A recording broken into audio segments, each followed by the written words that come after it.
Bismillahirrahmanirrahim. Assalamualaikum warahmatullahi wabarakatuh. Muslimin muslimat yang dirahmati Allah Subhanahu wa taala,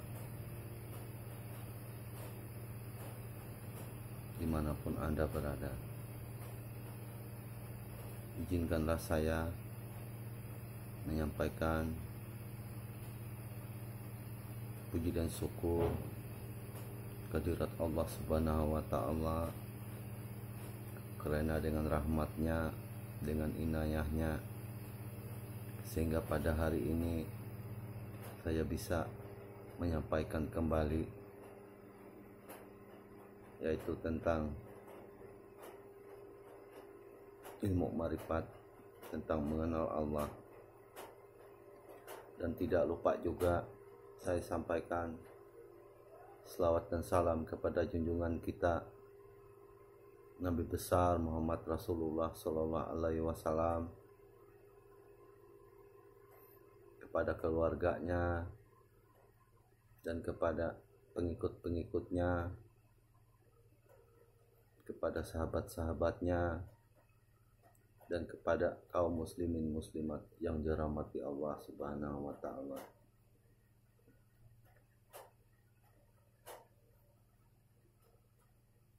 Izinkanlah saya hari ini mencoba memaparkan sedikit tentang pencapaian ilmu, yaitu tentang makam pana. Muslimin muslimat, di dalam ilmu ada makam pana, ada namanya makam baka. Untuk mencapai makam baka ini,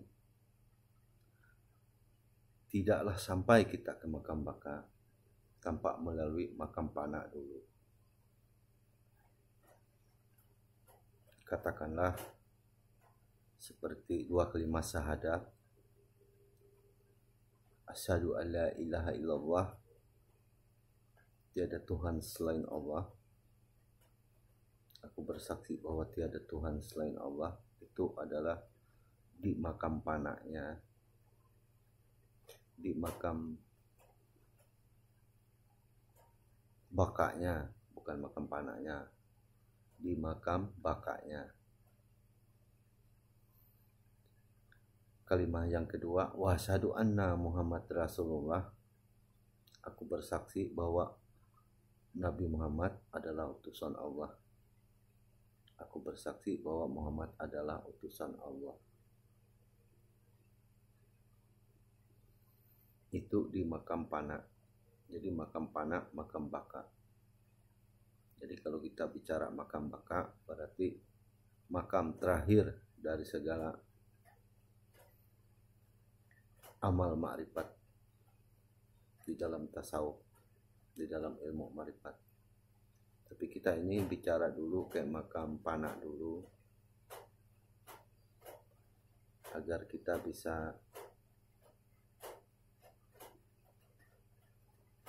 mengamalkan di makam pana ini, merasapi di makam pana ini jalan kita untuk menuju ke makam baka.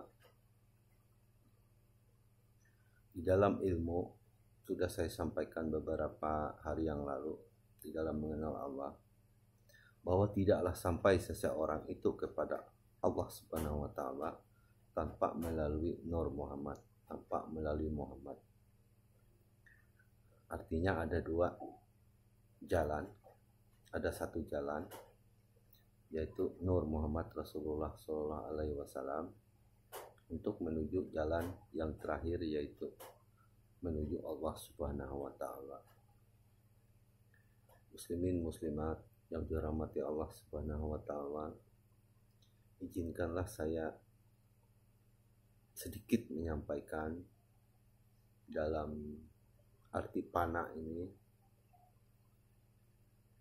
karena arti panah ini banyak yang harus kita ketahui, beberapa ulama juga banyak menyatakan di dalam perjalanan kita menuju fana ini, karena pertama dulu kita mengenal diri ini sudah kita kenal, maka kita masuk ke makam fana dulu. Di makam fana, untuk mencapai makam fana ini dulu, maka kita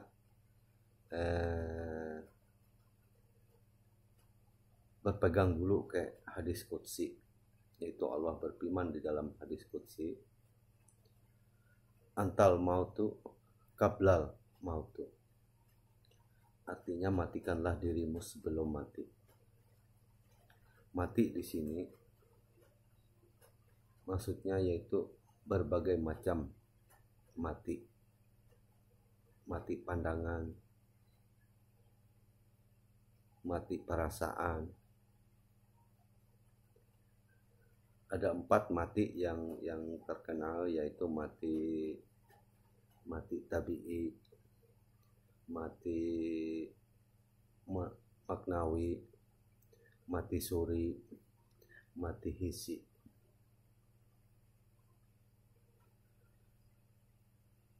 Mati di sini yaitu mati tabi'i, yang artinya mati panca indera.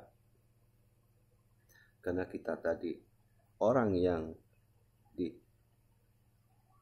makam fana adalah orang yang memfanakan dirinya, bahwa diri kita ini beserta alam semesta tidak ada lain selain daripada Nur Muhammad. Karena Nur Muhammad inilah jalan menuju Allah. Artinya kita harus benar-benar dulu mempanakkan diri kita, harus benar-benar dulu meresapi, harus benar-benar bermusuhadah yang benar kepada Nur Muhammad.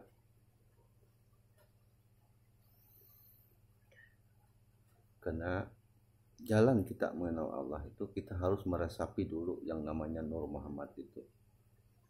Karena Nur Muhammad itu adalah alam semesta beserta isinya, termasuk diri kita. Jadi kita mengenal Nur Muhammad dulu.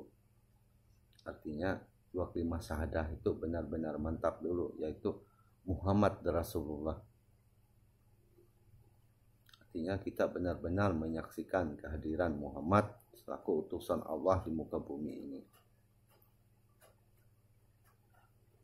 Bila kita sudah bertubuh Muhammad, maka di dalam kita bertubuh Muhammad itu, disitulah kita merasa, kita melihat, kita memandang, kita meresapi bahwa tidak ada yang mawujud selain dari Nur Muhammad di seluruh alam semesta ini. Itu dulu jalannya sebelum kita naik ke makam baqa. Jadi karena Nur Muhammad, jasad kita ini Nur Muhammad, roh kita ini tadi Nur Muhammad, dan jasadnya alam tadi Nur Muhammad, dan rohnya alam tadi Nur Muhammad. Itu dulu kita resapi, kita klikkan dulu di pandangan zahir maupun batin kita dulu, bahwa rohlah yang ada di dalam diri kita. Roh itu adalah Nur Muhammad. Nur Muhammad itu bapak dari segala roh. Jadi yang melihat itu adalah roh, yang mendengar itu adalah roh, yang berkata-kata itu adalah roh,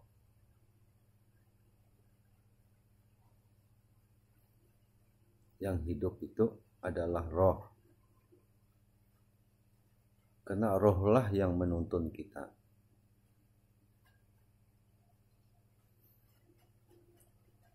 Jadi roh ini mesra di dalam batang tubuh kita. Roh ini tidak pernah tidur. Roh ini tidak pernah lalai. Contohnya bila kita tidur, maka roh inilah yang menjaga kita. kadang roh ini bisa keluar. Karena dalam keadaan tidur kita adalah seperti mayat, seperti mati. Karena tidur itu saudaranya si mati. Coba rasa ketika kita tidur, kita tidak mungkin ingat harta kita, ingat pekerjaan kita, ingat anak istri kita, ingat uang kita banyak di bank. Tidak ada kita ingat. Itulah namanya saudaranya mati, yaitu tidur. Roh kita kadang-kadang kemana-mana, bisa berjalan, bisa terbang kadang-kadang, bisa naik, bisa terjun ke air. Kadang-kadang roh kita itu kita bermimpi dikejar sama harimau misalnya. Kita terjun ke air dalam keadaan takut nyebrang sungai. Saking takutnya gemetar kita akhirnya terbangun. Tapi ternyata kita kan tidak basah. Artinya rohlah yang menuntun kita. Nah, jadi panah ini, panahkanlah dirimu, matikanlah dirimu. Artinya bahwa diri kita yang ada ini tidak ada, yang ada hanya Nur Muhammad.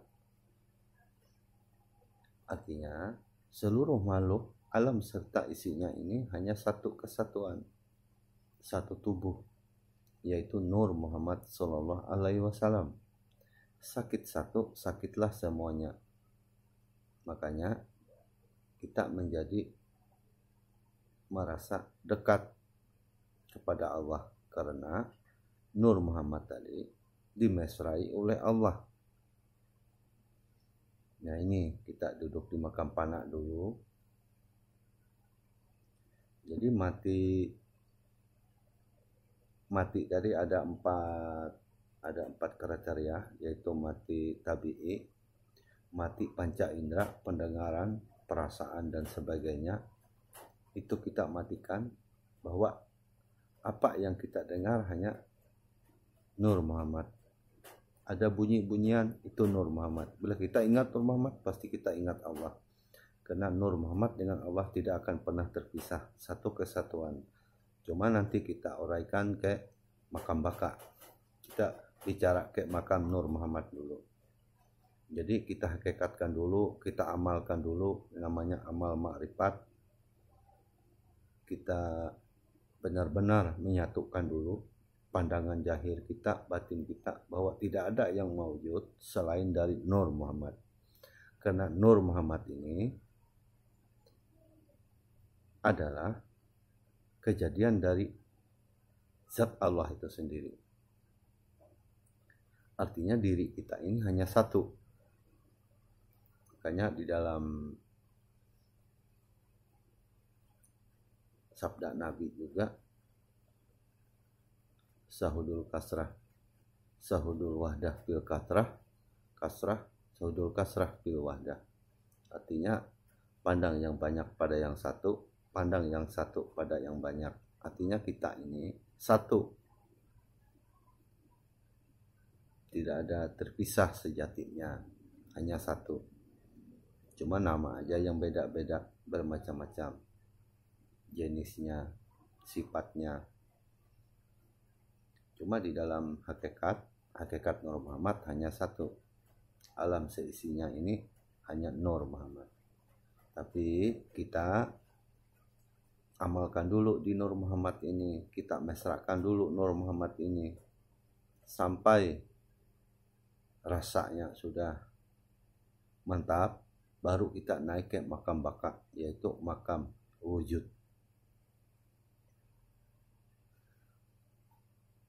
Di dalam mencapai makam panah ini, kita mengetahui dulu ada 4 yang kita matikan dulu tadi, yaitu matikan mati tabi'i, yaitu matikan panca indera kita. Yang kedua mati maknawi, yaitu matikan segala rasa perasaan kita, diri kita, baik lahir maupun batin, tidak ada, yang ada hanya Nur Muhammad. Baru kita masuk lagi ke mati suri, yaitu mati segala lenyap pandangan kita dengan warna-warni kehidupan dunia ini. Hanya satu pandangan kita, yaitu Nur Muhammad. Supaya kita benar-benar mendekatkan diri kepada Allah. Baru kita masuk ke mati keempat, yaitu mati hisi. Mati hisi ini yaitu lenyap segala nafsu kita, lenyap segala perbuatan kita, lenyap segala penglihatan kita, pengerasa kita, pendengaran kita, penciuman kita, hanya satu kepada Nur Muhammad tadi. Jadi kita latih dulu. Setelah kita mesra, mantap di dalam Nur Muhammad tadi, mesra dalam arti tidak ada lagi yang maujud, tidak ada lagi yang ada, hancur jasad kita beserta alam semesta ini, hakikat kita tetap menjadi Nur Muhammad, hanya satu. Karena Allah dengan Muhammad tidak pernah terpisah. Jadi kita duduk di Nur Muhammad dulu. Apabila sudah Nur Muhammad ini mantap, maka insya Allah akan membukakan keelokan zat wajibal wujudnya. Baru kita naik ke tangga, yaitu makam baka. Di makam baka inilah makam akhir di dalam bermakrifat. Mudah-mudahan apa yang saya sampaikan ini bisa kita resapi bersama, karena jalan menuju Allah ini dari awal mengenal diri. Setelah kita mengenal diri, kita mengamalkan, itu namanya amal makrifat. Jadi dari awal ibarat tangga itu kita sudah masuk ke makrifat Nur Muhammad ini, berarti ibarat menghitung itu sudah duduk di poin 9. Tinggal ke 10, berarti habislah tangga itu kita jejaki. Jadi kita di tangga pana al-fana ini, di tangga pana ini, yaitu kita benar-benar meresapi tentang Nur Muhammad tadi. Bila kita sudah sampai ke Nur Muhammad ini dengan mesra,